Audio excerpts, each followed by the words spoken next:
हर दिन घर से निकलने से पहले वह अपनी गर्लफ्रेंड के शरीर पर करीब $10 मिलियन कैश बांध देता था। फिर वह एक बड़ा सा ढीला ट्रेंच कोट पहन लेती, जिससे वह बिल्कुल प्रेग्नेंट औरत जैसी लगती थी। उन्हें लगता था कि इस तरीके से वे आराम से एयरपोर्ट पार कर लेंगे। लेकिन जैसे ही लीसा सिक्योरिटी चेक पॉइंट पर पहुंची, मशीन अचानक बीप करने लगी। पास खड़ा जिमी अंदर ही अंदर बुरी तरह घबरा गया, लेकिन उसके पास ऐसा दिखाने के अलावा कोई ऑप्शन नहीं था कि वह लीसा को जानता ही नहीं, वरना दोनों फंस जाते। अच्छी बात यह थी कि लीसा ने अपना दिमाग शांत रखा।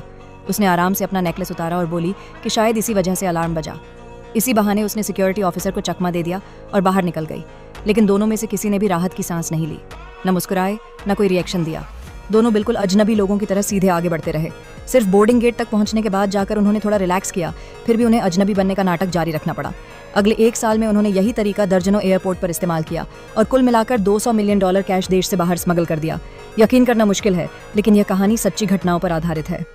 जिम्मी शुरू में एक छोटा मोटा चोर था, इधर उधर छोटी मोटी चीजें चुराता था। कोई सोच भी नहीं सकता था कि वो इतने बड़े पैसों के खेल में शामिल होगा। लेकिन एक चोरी के दौरान उसे घर के मोहर उसके अंदर जो लिखा था, उसे देखकर उसके होश उड़ गए। उसमें एक आर्मर्ड ट्रक लूटने का पूरा प्लान लिखा हुआ था। 2 दिन बाद सुबह एक आर्मर्ड ट्रक जिसमें $1 बिलियन कैश होने वाला था, एयरपोर्ट के वेयर हाउस नंबर 18 में आने वाला था। यहाँ तक कि नोटबुक में वेयर हाउस का एक्सेस कोड, यह सब देखकर जिम्मी के दिमाग में एक पागलपन भरा आइडिया आया। उसने तुरंत अपनी पुरानी टीम इकट्ठा की और पूरा प्लान समझाया। प्लान सिंपल था, एक नकली आर्म्ड ट्रक एयरपोर्ट में घुसाना और सारा पैसा लेकर निकल जाना। पूरा लोडिंग प्रोसेस सिर्फ 5 मिनट का था, क्योंकि उसके बाद पुलिस वहां। लेकिन थ्योरी और असली दुनिया में बहुत फर्क होता है।